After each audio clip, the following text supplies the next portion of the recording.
Hi, welcome to Magizh's kitchen. இன்றைக்கி நம்ம ரொம்பவே டிஃப்ரெண்ட்டான எக் சீஸ் பால் ரெசிபி எப்படி செய்யறதுன்னு பார்க்க போகிறோம். முதல்ல 1/2 கிலோ உருளைக்கிழங்கை வேக வச்சு நல்லா மசிச்சு எடுத்துக்கோங்க. அது கூட பொடியாக நறுக்கின ஒரு வெங்காயம், ஒரு குடமிளகாய்,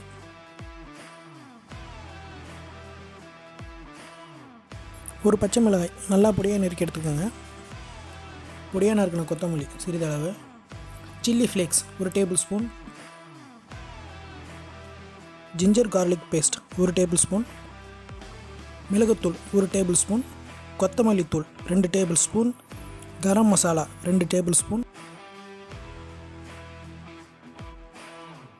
உப்பு தேவையான அளவு,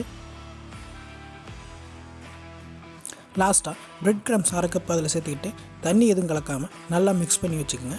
ஒரு 1/4 மணி நேரம் அந்த ஊறட்டும்.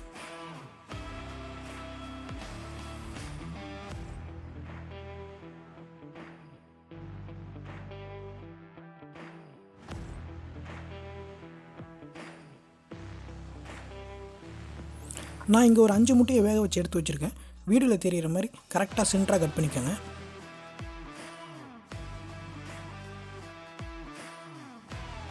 கட் பண்ணதுக்கப்புறம் நடுவில் இருக்கிற மஞ்சக்கருவை மட்டும் ஒரு ஸ்பூனை வச்சு தனியாக எடுத்துருங்க.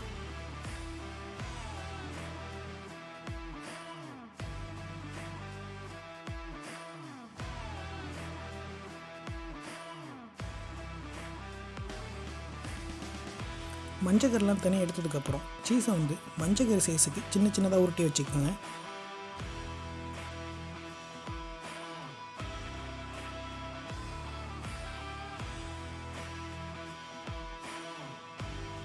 அப்புறமா முட்டைக்குள்ளே ஊற்றி வச்சுருக்க சீஸை வச்சுட்டு மைதா மாவில் கொஞ்சோண்டு தண்ணி கலந்து பேஸ்ட் மாதிரி பண்ணி வச்சுருக்கோம்.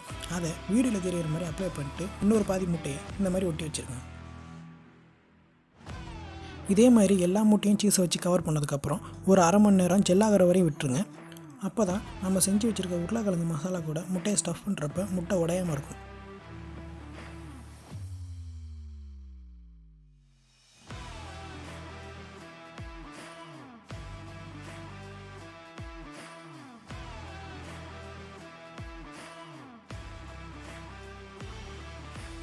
உருளைக்கிழங்கு மசாலாவை கொஞ்சமாக எடுத்து வீடியோவில் தெரியிற மாதிரி தட்டி வச்சதுக்கப்புறம் நம்ம சீஸை வச்சு ரெடி பண்ணி வச்சுருக்க முட்டையை அதுக்குள்ளே வச்சுட்டு மேலே கொஞ்சம் உருளைக்கிழங்கு மசாலா வச்சு ஒரு பால் மாதிரி உருட்டிக்கோங்க.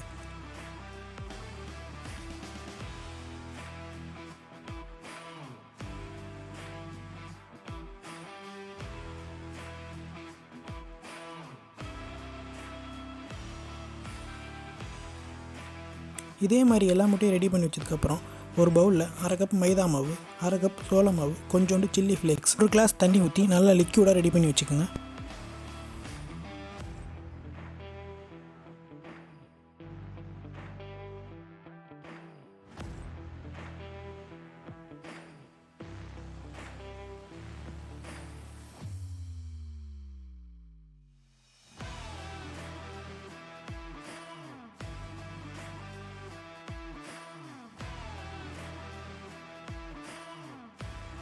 நம்ம ரெடி பண்ணி வச்சுருக்கிற பாலை இந்த லிக்யூடில் போட்டு நல்லா டிப் பண்ணி எடுத்துக்கிட்டு பிரெட் கிரம்ஸ் எல்லா பக்கம் ஒட்டுற மாதிரி போட்டு எடுத்துக்கலாம்.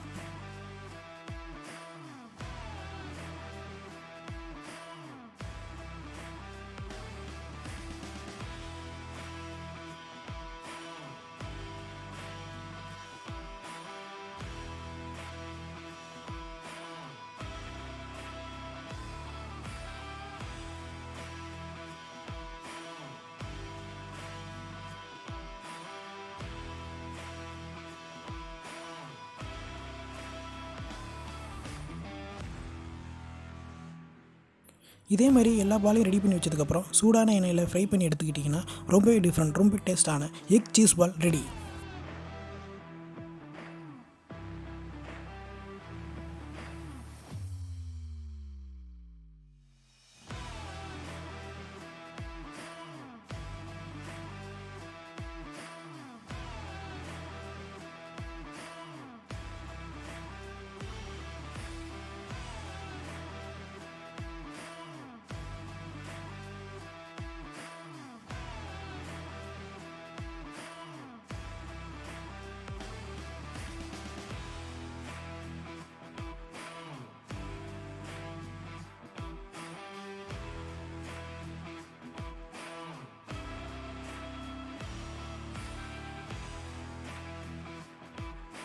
இந்த வீடியோ உங்களுக்கு பிடிச்சிருந்துச்சுன்னா லைக் பண்ணுங்கள், ஷேர் பண்ணுங்கள், மறக்காமல் சப்ஸ்கிரைப் பண்ணிடுங்க.